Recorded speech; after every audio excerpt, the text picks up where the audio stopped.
আমাদের গুনাহ মিটিয়ে দেওয়ার আমলসমূহের আরেকটি আমল হচ্ছে প্রকৃত ওযু। আমরা নামাজের জন্য ওযু করি না? অবশ্যই ওযু করি। এই ওযু করার কারণে আমাদের গুনাহগুলি কি হয়ে যাবে? মাফ হয়ে যাবে। আল্লাহ রাসূল সাল্লাল্লাহু আলাইহি ওয়াসাল্লাম বলছেন, কোনো ব্যক্তি যদি পরিপূর্ণভাবে ওযু করে তাহলে তার শরীর থেকে সমস্ত গুনাহ কি হয়ে যায়? ঝরে যায়।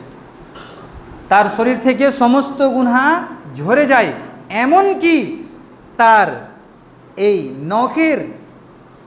নখের শেষ মাথা, নখের মাথা দিয়েও তাদের গুনাহগুলি ঝরে পড়ে। এই যে নখের মাথাগুলি দিয়ে কি করে? গুনাহ ঝরে পড়ে। আমরা সাধারণত নামাজের জন্য শুধু ওযু করি, কিন্তু সাহাবাদের ইতিহাস পড়লে পাওয়া যায় কোনো সাহাবা ছিলেন, কোনো সাহাবী ছিলেন যিনি ওযু ভঙ্গ হলেই ওযু করে নিতেন, মানে প্রত্যেকটা সময় তিনি ওযু অবস্থায় থাকতেন, সর্বমুহূর্তেই তিনি ওযু অবস্থায় থাকার চেষ্টা থাকতেন। পেচ্ছাপ পায়খানার প্রয়োজন হয়েছে, সারার পরে ওযু করে নিয়েছেন।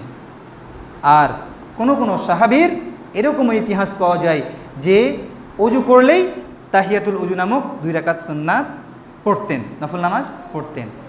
তো আমরা যে কোনো টাইমে ওযু করি না কেন, সেই সময় আমাদের কি হয়ে যাবে? গুনাহগুলি ঝরে যাবে।